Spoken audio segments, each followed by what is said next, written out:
If you grew up in Britain in the 1970s and 80s, you'll remember when every single home looked remarkably similar inside.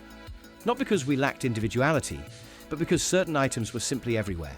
From Rotherham to Reading, from council estates to semi-detached suburbia, these weren't luxury goods or quirky collector's pieces. They were the fixtures that defined daily life. And most of them have vanished so completely that younger generations can't quite believe we lived this way. Today, we're stepping back into that world. 10 things that were in virtually every British home during those decades. And I promise you, by number 3, you'll be transported straight back to a time when life moved slower. Homes were colder, and families gathered around single heat sources just to stay warm. Number 10, the rotary dial phone you could never own. It's 1977, and your hallway has exactly one telephone. One for the entire household, and you couldn't buy it even if you wanted to. The GPO 746 rotary dial telephone came as a rental from the General Post Office, Harvest Gold, Avocado Green, or Concord Blue. Until October 1969, complete monopoly. Half of you remember avocado being everywhere. The other half swear Harvest Gold. The Facebook debates about this get genuinely passionate. The rotary dial required genuine physical effort. Hook your finger in the numbered hole, pull clockwise to the stop, feel it click forward, then the slower tick-tick-tick as it returned. Mess up halfway through, start again from scratch. The ring, that unmistakable ring, could wake the entire house. The trim phone's warbling tone started quietly, then increased. You either loved it or hated it. Those receivers felt substantial because they deliberately contained steel bars for gravitas. The curly cord stretched as you tried carrying it for privacy, though you couldn't get far, hardwired to the wall. Waiting for calls became ritual. No answering machines meant you had to be home. Missing a call meant it was lost forever. Did you have a dedicated phone chair in the hallway that nobody sat on except during calls? That wooden thing positioned at stretched cord distance? Every household had one. The phone represented both connection and constraint. A single link to the outside world that demanded presence and patience. After lengthy conversations, you could smell the warming plastic. Replacing the receiver had that satisfying weight that touchscreens will never replicate. But what really defined British homes wasn't communication technology. It was something far more primal. Something that shaped where families gathered, when children could do homework, whether you could actually sleep at night. It was temperature, or more accurately, the shocking lack of it. Number 9, one warm room, while everywhere else froze. By 1970, only 30% of UK homes had central heating. Most families concentrated around a single heat source, while bedrooms, bathrooms and hallways remained freezing. The coal fire was both literal and metaphorical focus, from the Latin for hearth. Centre of family life where everyone gathered for warmth, watched television, negotiated whose turn to fetch coal from the outdoor bunker. The daily ritual, empty the ashpan, creating clouds of dust. Lay the fire with crumpled newspaper, dry kindling, then coal stacked loosely. Light it with a match, and when it wouldn't catch, fathers held newspaper across the opening to increase draft. Risky. The paper could be sucked up the chimney or burst into flames. But when it worked, the crackling and spitting, the flames dancing above glowing coals, it created something meditative. Families sat together, watching flames flicker. The discomfort was real. Radiant heat meant too hot on one side, too cold on the other. Your face roasted while your back remained cold. And this was just the living room. Bedrooms were unheated. Children woke to Jack Frost patterns on the inside of windows. Not outside. Inside, you could see your breath. Floors were freezing to bare feet. Did you draw pictures in the condensation on your bedroom window before school? All gone by lunchtime when the ice melted. Breaking ice on the inside of windows was common. Younger generations find this medieval, but for millions of us, it was simply winter. For homes without coal fires, storage heaters offered an Economy 7 solution. But here's the absurdity. You had to predict tomorrow's heating needs the night before by adjusting the dial according to weather forecasts. Did your family time storage heater charging based on the forecast from Nationwide? We were amateur meteorologists just to stay warm. Heat peaked in the morning, then dissipated. By evening, if the day turned cold, you'd run out entirely. Storage heaters cost £400 to install in 1978, equivalent to £2,500 today. And you still woke freezing because you'd guessed wrong. But at least you had something to watch while you huddled for warmth. And what you watched, how you watched it, that's where things get really interesting. Because we're about to talk about an industry-wide con that most people still don't realise they fell for. Number 8, the telly on rental from radio rentals. At the height of 1970s rental culture, radio rentals claimed over 2 million customers, 500 shops, 6,000 technicians. Granada, DER, Rediffusion and Vision Hire competed for families who rented rather than bought televisions. This was economically rational. A 22-inch colour TV cost £300, equivalent to $3,500 today. Rental cost £3 per week with service contract. And you needed that service because valve and cathode ray tube systems failed constantly. But here's where it gets properly mental. The great colour TV scam was exactly that, a scam. When your black and white set broke, the engineer would apologetically say repairs would take 3 to 4 weeks. But he conveniently had a brand new colour TV in the van you could borrow at no extra cost. This wasn't customer service, this was a con. During those weeks, families discovered Elsie Tanner's red hair in Coronation Street, pot black, with the distinguishable coloured balls, Thunderbirds in full colour. When the engineer came to collect the colour set, families couldn't bear to return to monochrome. They'd upgrade on the spot. Let's talk economics. £3 per week rental, £156 per year. The TV cost £300 outright. After 2 years, you'd paid for it twice and still owned nothing. The rental companies knew this perfectly well. The television experience itself was distinctly different. Only 3 channels until 1982. BBC One, BBC Two, ITV. Channel 4 launched November 1982. That's it. Heavy wooden veneered cabinets required 2 people to move. The warm backs where valves heated up became cat warming spots. Switching on produced a deep electronic hum, and the screen took 30 seconds to warm up. First a white dot in the centre, expanding slowly to full picture. The distinctive ping of the degaussing coil, the clunk of the rotary channel changer. These created the soundscape of evening relaxation. Getting up to change channels was required. No remote controls except on rare models. TV scheduling dominated family routines. Everyone watched the same programmes simultaneously, discussed them at work next day. Did your dad use the Radio Times Christmas edition to plan the entire holiday? Circle programmes in biro, cross-reference with TV times, create a viewing schedule that governed when you ate, when you visited relatives, when you were allowed to leave the house. That bumper double issue was the family Bible from December 20th onwards. The 3-channel monopoly meant genuine shared national culture. The warm glow of the TV screen replaced the roar of the coal fire as Britain's domestic focal point. Now, while you were watching that rented television in your freezing living room, what were you actually looking at? Not the screen, the walls. Because if there's one thing that instantly transports you back to the 70s and 80s, it's running your fingers across those textured surfaces that covered literally every wall in Britain. Number 7. Woodchip wallpaper, covering every wall. Walk into any British home in the 1970s and 80s, and you'd run your hand across bumpy, textured walls. Woodchip wallpaper, painted in magnolia emulsion, became so ubiquitous it defined the era. Real woodchip flakes embedded in paper created a rough, forgiving surface that covered minor imperfections. Ideal for DIY enthusiasts and landlords. It was practical, cheap, environmentally friendly, and crucially paintable in any colour. The texture was distinctively tactile. Running your fingers across it revealed countless tiny bumps. The paper's thickness meant it could be painted over multiple times throughout years of redecorating. Magnolia paint over woodchip became the default, particularly in rental properties. Neutral, inoffensive, safe. Though here's where memory gets fuzzy. Some swear their woodchip was beige, others insist cream. A few claim off-white. The truth? You're all remembering different paint choices over the same bumpy paper, but the arguments online about this get surprisingly heated.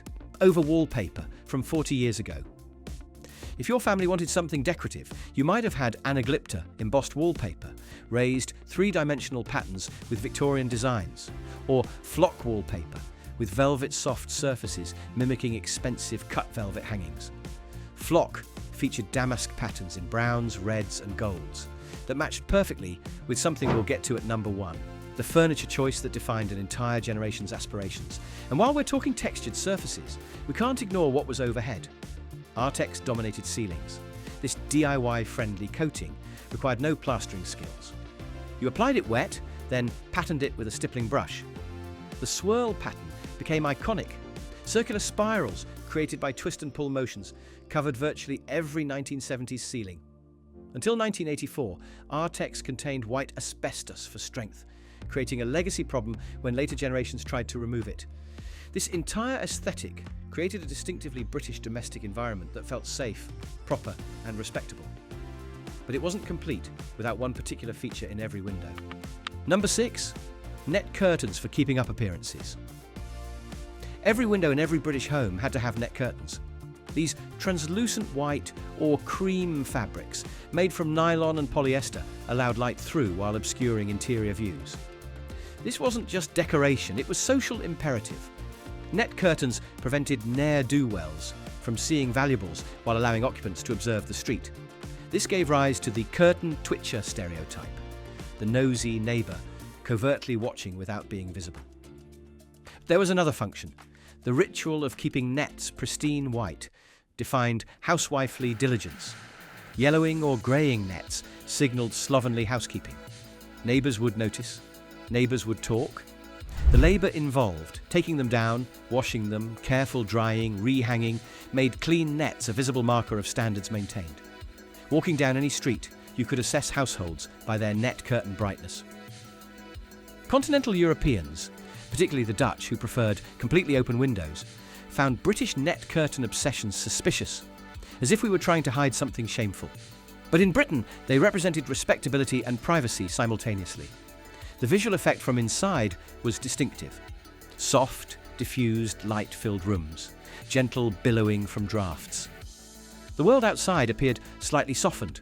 The nets created a permeable boundary that perfectly suited British sensibilities. We're halfway through now, and if you're still here, you're one of us, the generation who remembers when homes had character, even if that character was slightly uncomfortable. But we're about to enter the top 5, and these next items weren't just in homes. They defined entire rooms, entire rituals, entire ways of living. Starting with what covered your bed. Number 5, Candlewick bedspreads in every bedroom.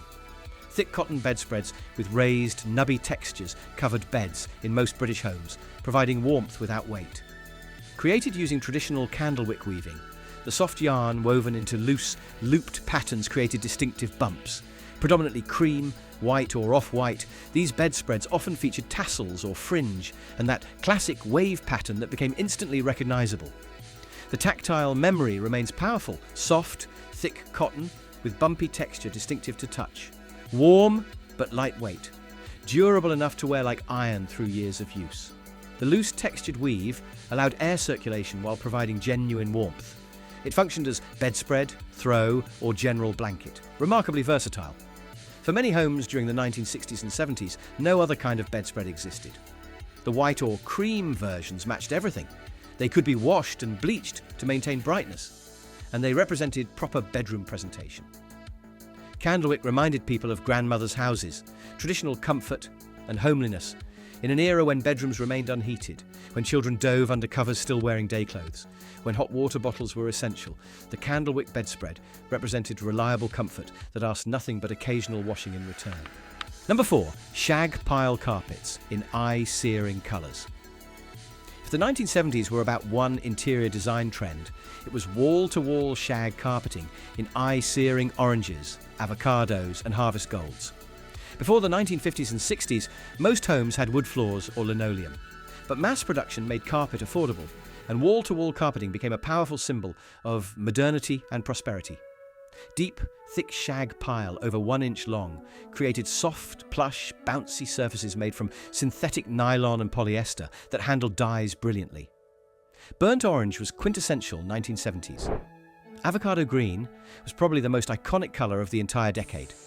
Harvest gold, chocolate brown, bright orange and lime green competed for attention. The sensory experience was unforgettable.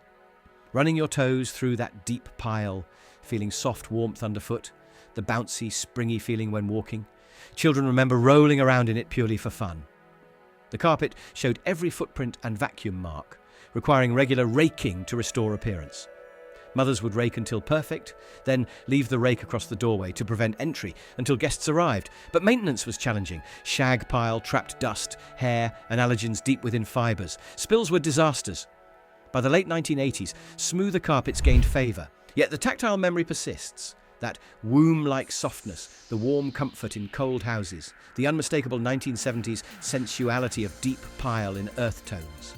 And speaking of iconic 1970s items, we're about to reach the top 3. These weren't just things you had, they were experiences, rituals, moments that defined childhood.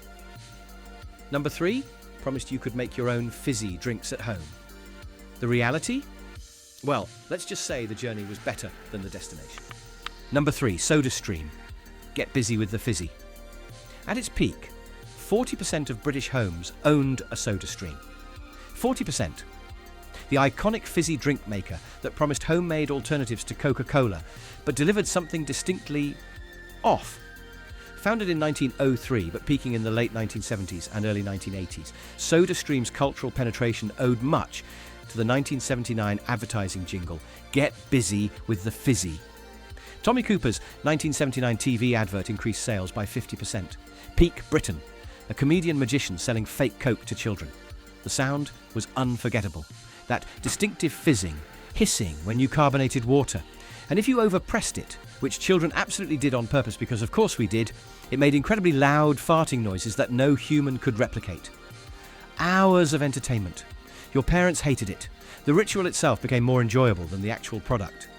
Fill the special bottle with tap water, thread it onto the machine with a satisfying click, push the button to inject compressed CO2, hear that fizz building, then add the concentrated syrup after carbonating, not before, or it's sprayed absolutely everywhere. Every child learned this lesson exactly once. Children watched the syrup swirl into the carbonated water, creating swirling patterns of cola, orange, or lemonade. Genuinely fascinating. The drink itself? Less so. The reality was less impressive. The drinks tasted, and let's be honest here, like someone had whispered the word cola near some fizzy water, then given up.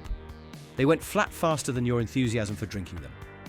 No amount of concentration could make SodaStream cola taste like actual Coca-Cola. Yet, the joy resided in making it, not drinking it. Families experimented constantly. Carbonating milk. Terrible idea, genuinely awful, but everyone tried it exactly once. Over-fizzing purely to annoy your siblings. Using the wrong bottles and hoping for minor explosions. The cream and white plastic machines with chrome details, the returnable CO2 cylinders, the shelf of colourful syrup concentrates, all created visual markers of a home where fun and modernity coexisted, even if the fizz never actually lasted and the drinks tasted like disappointment. But SodaStream wasn't the most quintessentially British device in the home. That honour belongs to something even more peculiar, something that woke you up with bubbling sounds, and the promise of tea without leaving your bed. Something so brilliantly, absurdly British that it could only have been invented here. Number 2, the Teasmade, the dawn chorus of bubbling tea. Using what people described as an improbable Wallace and Gromit set of mechanical actions, the Teasmade combined alarm clock and automatic tea maker into one quintessentially British bedside device that reached peak popularity during the 1960s and 70s. The sounds created distinctive dawn memories. Pre-alarm bubbling and gurgling of water heating, the whooshing and hissing of steam forcing water through a tube into the teapot. Then the alarm bell announcing tea was ready, accompanied by a small lamp switching on. Manufactured primarily by Goblin and Swan, the Teasmade's mechanical ballet worked through elegant engineering. You filled the kettle and added tea leaves before bed, set the alarm, then went to sleep, knowing morning would bring properly brewed tea without getting out of bed first. The alarm triggered the heating element. Water boiled, steam pressure pushed boiling water through a tube into the teapot. As the kettle got lighter, the rising kettle switched off the heating. As the pot got heavier, a brewing timer started. After proper brewing, the alarm sounded. Waking to those bubbling sounds, knowing tea was approaching, became a sensory experience inseparable from that era's mornings. The bulky cream or white units sat on nightstands like loyal servants. Ceramic teapots were removable for pouring. Tray-like surfaces held milk and sugar within arm's reach. The water transferred by steam pressure meant genuinely boiling water, proper tea temperature, and there was no snooze function. The intention was simple. Wake up, drink tea, get up and be about the day's business. By the 1980s, it seemed fussy and old-fashioned, quickly replaced by simpler electric kettles. But it represents that moment when British engineering served British tea obsession with mechanical dedication bordering on the fanatical. Now, we've reached number 1. And this isn't just about furniture. This is about what British families aspired to be. This is about the moment when ordinary working people could afford Scandinavian sophistication. This is about texture, colour, comfort, and the belief that better days had finally arrived after decades of austerity. Number 1. G-Plan Furniture and Dralon Sofas. E-Gom Limiteds. G-Plan Furniture, launched in 1953 by Donald Gom in High Wycombe, revolutionised British homes by making modern design accessible to ordinary families. Unlike previous generations' dark pre-war furniture, G-Plan offered clean Scandinavian-influenced lines in rich, warm teak wood that young couples could buy piece by piece according to budget. Each piece was marked with a distinctive gold stamp. That stamp signalled quality and taste to any visitor who knew what to look for. The Fresco range, from 1966, became iconic with sculpted handles, modular units, and long john sideboards up to 7 feet long. The Danish range, designed by Ib Kofod Larsen, used solid teak with rosewood or leather handles, emphasising natural beauty of wood grain. Today, top-condition sideboards fetch up to £2,000 from collectors. The honey-coloured teak, the depth of grain, the minimalist yet functional design, it all represented moving forward from austerity into post-war optimism. Brighter futures. Scandinavian sophistication for upwardly mobile families. And completing this living room aesthetic were the Dralon sofas. Dralon, an acrylic velvet fabric developed by German company Bayer in 1954, became a generic term like Hoover. Soft velvety pile in browns, oranges, harvest gold and avocado green offered comfort, durability and easy cleaning at reasonable prices. The brown-orange colour scheme, teak veneer furniture, velvet pile upholstery and geometric cushions created the iconic 1970s living room. Warm, comfortable, family-friendly. This was furniture built to last, furniture that showed economic prosperity and good taste, furniture that represented genuine social mobility for families moving into new builds with modern aesthetics. The tactile experience, running your hands over smooth teak, sinking into soft Dralon, feeling the substantial weight of quality construction, contrasted sharply with the previous generation's make-do mentality. It signalled that prosperity had actually arrived. What we lost and what we gained. The sensory landscape of 1970s and 80s. British homes vanished almost completely within a single decade. Coal fires crackling, rotary dials clicking, SodaStreams fizzing, Teasmades bubbling, woodchip textured walls, deep pile carpets underfoot, Dralon fabric softness, all gone. We gained convenience, efficiency, whole house warmth, instant communication and reliable technology, but something intangible disappeared with them. The rituals that structured days, banking coal fires, waiting for calls, timing immersion heaters, the family togetherness enforced by single heated rooms, the satisfaction of mechanical objects you could understand and repair, the community credit networks where neighbours knew your business, the anticipation of catalogue browsing and stamp collecting. These items created shared material culture across British homes, regardless of class or region. Everyone watched rented televisions, dialed rotary phones, browsed Argos catalogues, collected Green Shield stamps, sat on Dralon sofas beneath Artex ceilings beside coal fires or storage heaters. These commonalities forged generational identity for everyone born between 1955 and 1980. They can smooth every wall, rip up every carpet, replace every phone with a touchscreen, but they can't delete what we remember. The click of that rotary dial, the crackle of that coal fire, the texture of that wood chip under your fingertips, the weight of that Bakelite receiver, the distinctive ping of the TV warming up. That's ours, and it's ours forever. But here's why this matters beyond nostalgia. These shared memories are how we stay connected to each other and to who we were. When you share your story about the phone chair in the comments, when someone else remembers drawing on frozen windows, when we collectively recall the smell of warming Bakelite, we're not just reminiscing. We're preserving a piece of British cultural history that exists nowhere else. No museum has catalogued the sound of a Teasmade's morning bubbling. No archive has recorded what it felt like to sink your toes into orange shag pile. Only we have that. And every time we share these memories, we keep them alive for ourselves and pass them on to anyone curious enough to listen. So what was your household like? Did you have the phone chair in the hallway? Did you draw on the condensation on your bedroom windows? Did your dad plan Christmas around the radio times? Which of these items takes you straight back to childhood? Share your memories in the comments, because when you do, you're not just commenting, you're contributing to a collective archive of British domestic life that would otherwise be lost forever. And if this brought back memories you haven't thought about in years, there's more where this came from. We're building a community of people who remember when life moved slower, homes were colder, and families gathered together not by choice, but by necessity. And somehow, those constraints created something we've lost in all our modern convenience. A community that understands that preserving these memories isn't just about looking back. It's about understanding who we are now and staying connected to the people who lived through it with us.